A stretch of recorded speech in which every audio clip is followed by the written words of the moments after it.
Olá pessoal, eu sou Edivaldo Toledo, estamos em mais um episódio do Isso Pode Ajudar. E hoje com a doutora Carolina Belardo, médica geriatra, seja bem-vinda. Obrigada. E Natália Silveira, terapeuta ocupacional, seja bem-vinda, Natália. Obrigada. E vamos falar sobre fases do processo neurodegenerativo, né? Porque os pacientes recebem o diagnóstico, mas muitas vezes não sabem o que ainda terá por vir, né? E o caminho é longo, né, Carol? E tem várias alterações. E a primeira delas é nítida, que é comportamental. Como manejar isso no dia a dia, ali dentro do consultório e dentro de casa, né? Sim. Natália. Com certeza. É importante a gente frisar que, assim, depende do tipo da demência, né? Então, assim, e uma vez diagnosticada, a gente saber que a demência de Alzheimer, ela tem um curso clássico, lento, progressivo, de muitos anos, que começa de uma maneira incipiente, com a memória, depois começa a perder as atividades instrumentais, um decréscimo no dia a dia, e depois as básicas e até o paciente ficar completamente dependente das questões básicas. Mas na demência vascular, por exemplo, o paciente está bem, daí ele faz um evento vascular, um novo AVC, um AIT, ele tem um degrau, ele piora. Daí ele estabiliza e ele piora. Então, assim, ela oscila e em todas as fases está ali o comportamento, as alterações de comportamento já presentes, às vezes até mais evidentes. Na demência frontemporal, é uma demência que evolui muito rapidamente, muita alteração de comportamento, alteração executiva. É muito intensa. Muito intensa, Uhum. né? E rápido, e às vezes difícil entender, o familiar é mais complexo. Na demência de Lewy, o paciente tem alteração visual, alucinações, muita alteração de sono REM. Então, a gente tem que saber de qual demência a gente está falando. Mas, de uma forma geral, elas têm a fase leve inicial, onde tem a dificuldade nas atividades instrumentais, ou seja, usar o telefone, pagar uma conta, coisas do dia a dia, ir no supermercado, tomar conta dos remédios, as coisas que faz no dia a dia. E depois, na fase moderada, a fase grave, são as dificuldades nas atividades básicas, ou seja, se trocar, ter as continências preservadas, levantar, alimentação, higiene, banho. Sim. Então, depende de cada fase. Agora, em todas as fases, a gente tem as alterações neuropsiquiátricas, né? Que são divididas normalmente em quatro grupos, né? Primeiro é a apatia, que é de fato a mais prevalente e bem difícil da gente cuidar, né? Então, assim, o paciente fica apático. Sim. E a gente pode tentar vários antidepressivos e ele, de fato, não melhora. É um paciente que fica com um olhar mais vago, tem menos iniciativa e vai se desconectando. E isso gera muita angústia e muito sofrimento para a família. Tem a hiperatividade, que de fato é a perambulação e a agressividade. Então, o paciente que anda para lá e para cá. Também e que anda... muito difícil de manejar. Bastante. Muito. Os sintomas afetivos, no caso, depressão e ansiedade. Então, assim, às vezes o paciente abre o quadro cognitivo com sintomas neuropsiquiátricos. Sim. Né? Então, assim, muitas vezes, antes de ter a disfunção cognitiva, ele tem uma depressão muito grave ou uma ansiedade muito grave. E ela pode estar presente em todas as fases da demência. E as psicoses, que também estão presentes. Então, pacientes, alguns com quadro cognitivo, eles têm sintomas psicóticos, que muitas vezes daí precisa mesmo de uma intervenção não apenas a não farmacológica, muitas vezes precisa associar um neuroléptico, enfim. Mas que em todo momento, como a gente sempre fala, precisa do tratamento farmacológico, mas o não farmacológico é tão ou mais importante do que o farmacológico, ainda mais nos sintomas comportamentais. E aí que eu tenho algumas aliadas, a Natália é uma delas, para me ajudar, né, com os familiares, com os cuidadores, para a gente medicar menos e tentar, com as medidas não farmacológicas, controlar esses sintomas. Até porque alguns medicamentos que são necessários em algumas fases também vão causar algumas disfunções a longo prazo, né, Carol? Sim, e alterações. Inclusive comportamentais. Por isso que o papel da Natália nesse ponto se torna crucial. Sim. né? Como que é, Natália, a sua introdução? Nós falamos no episódio anterior que muitas vezes você não pode Sim. aparecer, mas em alguns casos você precisa visitar, fazer ali uma Em muitos avaliação. casos eu preciso ver, né, o idoso e saber até onde ele tem essa função. Muitas vezes a família deixa um pouco, né, entreaberto se ele é funcional ou não. E aí eu preciso ver, né, com os próprios olhos para ver até onde eu estimulo a funcionalidade ou até onde eu oriento a família. Olha, vamos segurar um pouquinho aqui ou não. Mas dentro do caso da apatia, dentro também do caso da hiperatividade, perambulação, agressividade, são 2 perfis muito difíceis de manejar, tanto para a família. A família do paciente que está sempre apático, você vê uma família sofrendo muito, porque ele não faz mais nada, ele não sai do sofá. É aquele paciente que já fez uma lombada no sofá, que ele não sai daquele local, daquela forma, para comer é difícil. A família que já está levando a alimentação até o idoso, mesmo ele tendo condição motora de se alimentar, já está por angústia de vê-lo não comer, não se mexer, não se alimentar. Essa família é muito angustiada. A família, os familiares e cuidadores do paciente que é hiperativo, perambulante e agressivo, é uma família exausta. É uma família exausta que quando você chega, você já vê no olhar do familiar que ele está exausto, ele não tem mais energia, ele não sabe mais o que fazer. Porque ele é um cuidador familiar que não dorme também. Ele sequer senta para se alimentar em alguns casos. Sim. Quando ele é o único exclusivo cuidador, ele não senta para se alimentar. Ele não consegue tomar um banho, Porque ele não consegue ir ao banheiro. esse idoso perambula, muitos perambulantes têm muito risco de queda. Sim. Então, na perambulação, esse familiar está muito exausto, porque nas atividades básicas, esse paciente não para. Não, eu tenho pacientes que não deitam, só ficam sentados, eles não deitam. Então, é uma família exaurida de energia física e mental. E que às vezes uma abordagem farmacêutica tradicional também não causa um conforto familiar. Às vezes precisa dar uma pesadinha nesse Muitas caso. vezes eu mesma entro em contato com o geriatra e falo, olha, o quadro lá tá assim, assado, Tá quase terrível. queimando. Tá assado, quase queimando, preciso da sua ajuda farmacológica. E é muito importante essa troca, porque de fato a gente tenta não medicar, porque a gente só vai medicar a alteração de comportamento quando tiver tendo um impacto, assim, que gere sofrimento para o paciente, E ou para para o a família, familiar. ou um risco. Então, assim, o paciente está muito agressivo. Caso contrário, o melhor é não medicar. Agora, eu já tive paciente que assim, andava. Tinha uma paciente que fez bolha no pé de tanto andar, né? Agora, em contrapartida, quando é um paciente que tem uma alteração do tipo rezar. Eu tenho uma paciente que reza, mas tá bem. O prejuízo não está para nenhum dos lados. Exato. Ela reza e se acalma. Muitas vezes a angústia aí vem do familiar. Exato. Nossa, ela não faz mais nada. Muitas vezes essa questão de, ela reza. Ou então, ela fica tirando e colocando a mesa o tempo todo. Mas aí eu questiono a família. Eu falo, tá trazendo prejuízo para alguém? Ou essa angústia é sua? Você se incomoda de ver o seu familiar rezando? Ou de ver o seu familiar com o cabelo de um jeito que não era antes?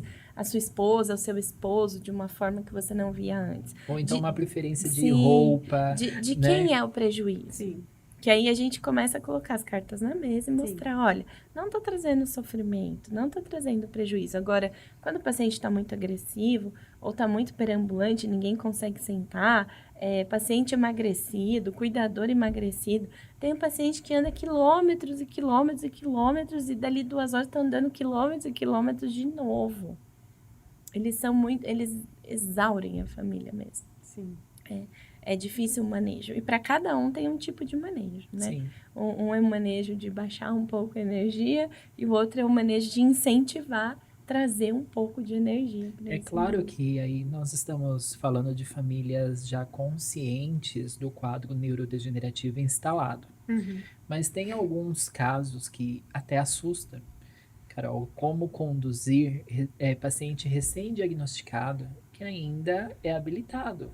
Sim. E tem situações que eu e a Natália já vivenciamos. E uma negação familiar muito grande dessas disfunções.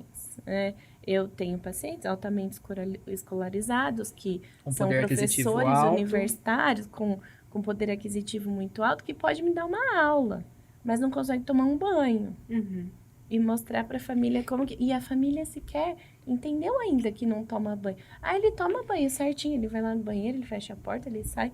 Eu falei, sai de que forma? Uhum. Né? É importante a gente frisar de novo que, assim, para notícia, para qualquer tipo de notícia, tem uma primeira fase que a gente não quer aceitar, não olha para isso, né? E nega, porque é um sofrimento muito grande. E isso é construído. Mas ao longo do acompanhamento, a gente tem que mostrar claramente. Por exemplo, às vezes a avaliação cognitiva que eu faço, às vezes eu mostro, eu falo, olha, estava assim, agora está assim. Você consegue ver que isso, óbvio, às vezes sem o paciente estar junto, porque tem um paciente que tem uma escolaridade muito alta, às vezes ele não Sim. quer, enfim. Mas que, assim, tem pacientes que querem saber exatamente o que tem. Sabe, eu tenho um paciente que é muito inteligentíssimo, também professor assim, universitário, que sabe que tem e que verbaliza. Consigo perceber que a minha cognição está ruim e está piorando, né? Me fale o que está acontecendo. Né? Então, assim, existem casos e casos.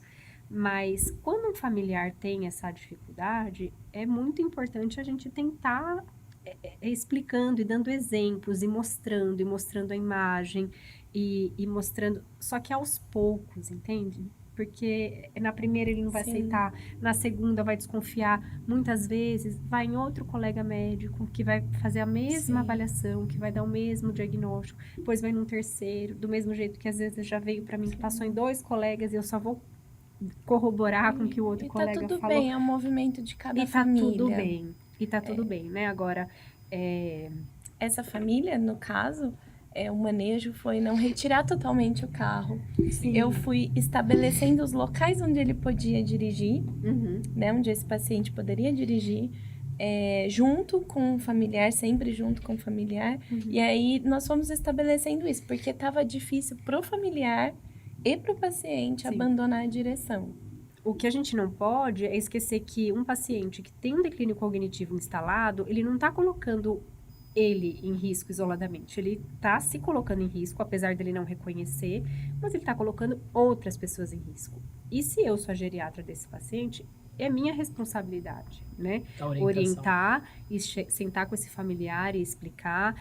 Às vezes vem cartas, quando eles vão renovar a carta, às vezes precisa de uma avaliação, de um relatório do geriatra ou do neuro, explicando para o colega que vai autorizar a renovação, e eu tenho que sentar e conversar. Olha, neste momento, ou esse momento é possível o senhor dirigir com a sua filha do lado, com o supervisor, porque o idoso pode se perder, Sim. ele pode não saber voltar para casa, ele pode bater o carro. Tem algumas demências que a alteração visoespacial é muito importante. Então, ele pode estar colocando em risco a sua vida e a de outros. Eu né? tenho Então, muitos casos o Edivaldo também compartilha esses casos, de idosos que ainda ficam sozinhos, Sim. dentro de um processo demencial. Tem um período desacompanhado no dia. E para todas as famílias, sem exceções, eu digo, né? Todas que têm um processo demencial, que eu sou chamada a maioria das vezes nesses casos. Você, como profissional da saúde, eu preciso te dizer, o seu idoso está em risco. sim. Mas não, ele levanta, ele deita sozinho, tá tudo certo, ele pega água. Então, quando ele levanta, ele pode ter um processo que pode remetê-lo ao passado dentro do cérebro dele. Ele pode querer fazer café. E no momento que ele quiser fazer o café, ele vai acender o fogo. Ele pode querer sair Mas de no casa. cérebro dele foi apagado que ele acendeu esse fogo. Sim. Ou vai querer passar uma roupa, ou vai querer sair porque não sabe que horas são, onde tá, porque tá. E aí ele se perde, aí ele põe fogo na casa, ele coloca em risco ele e terceiros. Então, qualquer período desse idoso desacompanhado, ele tá em risco. Sim, e assim, na escala, né, de Pfeffer, de funcionalidade, tem um dos itens que, assim, ele pode ficar em casa de maneira segura, e a gente põe uma numeração, é capaz, com supervisão, enfim. E assim, a maioria dos pacientes tem um quadro demencial leve, já não é seguro totalmente ficar sozinho em casa, né? Porque pode, de uma hora para outra, ele ter alguma questão e desorganizar, e sair, e se colocar em risco. Então, e outra coisa que eu coloco nesse gancho é a questão dos direitos dos idosos e da violência contra o idoso. Por quê? Porque pode algum familiar de fora ou pode um vizinho falar, o filho não está cuidando e está deixando ela sozinha. Uhum. E, de fato, em alguns momentos, o paciente não pode mais ficar Sim. sozinho. É né? uma Então, assim, negligência. é uma negligência. Então, assim, e essa conversa tem que também ser muito cuidadosa, tem que ser muito mais, olha, eu preciso que tenha alguém com ele. Não é que... Mas ela faz... Tudo bem, ela faz sozinha. Mas a gente tá vendo que tá progredindo. A gente tá acompanhando, a gente supervisão. precisa de supervisão. Então, não precisa alguém que faça por ela. Mas é preciso de alguém ali para tomar conta, né? Sim. Até porque pode acontecer uma queda, um Sim, acidente, Sim, né? E essa pessoa precisa deste Sim. auxílio. sim. Não, mas tem uma queda em alguns familiares, mas ele tem a pulseira, mas ele tem o telehelp, Tem mas tem câmera. câmera, eu vejo todo dia. Tem. Mas se a gente diagnosticou e a gente percebe que tem um declínio cognitivo, que não é aquela fase inicial mesmo, mas é difícil a gente também pegar uma fase inicial, né? Assim, logo na fase pré-clínica ou um CCL que está virando uma demência leve. Então, assim, se tem uma demência leve instalada, a orientação é que tem a supervisão, Sim. né? Para proteção do idoso. Sim. E a questão, Natália, de orientação para a família, de modo geral, que eu sei que é muito difícil, envolve vários custos, envolve, enfim, todo o manejo atrás disso, né? O quanto que é importante a contratação de uma terapeuta ocupacional para auxiliar no manejo do dia a dia, né? Porque é um convencimento triplo, né? Tem que convencer Sim. o paciente, tem que convencer o cuidador familiar ou um cuidador contratado e convencer também alguns outros membros da família ali Sim. que alguns cuidados mudaram, né? Sim. As orientações mudam também de acordo com a evolução. As orientações, elas, normalmente no início, para que essa família entre no processo de uma rotina, de manejo dos comportamentos, eu normalmente faço orientação mensal com as famílias, até que elas entrem no esquema, né? Depois, depender da necessidade da fase de cada paciente, eu vou a cada 2 meses, a cada 3 meses, e algumas ainda precisam de orientações mensais, eu preciso estar ali mais perto. A evolução é muito rápida, é muito difícil, mas esse idoso de hoje não é o idoso do mês que vem, nem do outro mês. As coisas mudam. Né? As fases mudam, as alterações comportamentais mudam, eu costumo dizer, né? As obsessões mudam, eles têm muitas obsessões. Sim. As obsessões mudam, e para cada uma delas nós temos um manejo, e não é sempre o mesmo manejo. Sim. E também lembrar que alterações agudas, né? A gente sempre exclui as causas agudas, que isso é muito comum, né? Então, o idoso tá estável, tá com comportamento, tá super controlado, alterou, fez um delírio, que é uma confusão mental aguda. A gente sempre deve descartar, né? Assim, mudou a rotina, muitas vezes ele foi passar o final de semana na casa de alguém, mudou a rotina, piorou. Não dormiu bem, privação de sono, infecção de urina, uma pneumonia... Teve alguma coisa que então a gente tem que descartar e tratar a causa, né? Então, Sim. às vezes não tem uma causa, às vezes é simplesmente uma evolução da doença, uma evolução da demência, mas a gente sempre pesquisar ativamente se tem alguma coisa que desencadeou essa alteração. E sempre rever que horas que acontece isso. O que acontece antes? O que acontece depois? Para a gente entender o contexto daquela alteração comportamental, né? E assim, além da terapia ocupacional, então assim, musicoterapia, outras medidas, então assim, aromoterapia, outras medidas que ajudam muito a controlar o comportamento, né? Então assim, óbvio que a gente vai individualizar. Então, tem paciente que nunca ouviu música e não adianta a gente querer que... Mas isso nunca fez parte do repertório então, a gente de vida tem que dele. conhecer aquela pessoa. Então, assim, como ela é, o que ela gostava, para a gente tentar adaptar e fazer medidas não farmacológicas que ajudem a controlar o comportamento, não só a medicação. Perfeito, meninas. Meninas, eu vou chamar um intervalo e voltamos já. Olá! Tudo bem com você? Nos próximos vídeos nós vamos falar sobre os benefícios do creme Geriaderm AGE da ADV Pharma. Fique com a gente e compartilhe essas dicas. O creme Geriaderm AGE da ADV Pharma é a solução definitiva para o cuidado com a pele madura. Enriquecido com ingredientes essenciais, o creme Geriaderm AGE oferece uma proteção superior contra irritações e ressecamento. mantendo a pele hidratada e saudável. Ideal para peles sensíveis, a fórmula exclusiva promove uma sensação de conforto duradoura, restaurando a barreira cutânea e garantindo um bem-estar inigualável. Com o creme Geriaderm AGE, a pele madura fica mais resiliente, suave e revitalizada. Experimente a diferença e sinta a pele rejuvenescida. Você encontra o creme Geriaderm AGE da DV Pharma numa farmácia mais próxima a você. Para saber mais, acesse advpharma.com.br.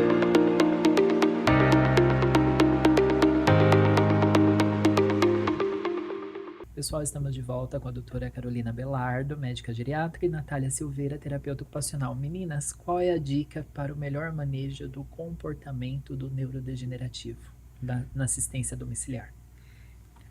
Como a gente falou, né, as alterações Sim. neuropsiquiátricas são presentes em todas as fases das demências, na fase leve, moderada, grave, e que é muito importante a gente identificar em todo momento o que aconteceu antes daquele comportamento aparecer, em que contexto aquele comportamento apareceu, para a gente ver se tem alguma causa reversível ambiental, né?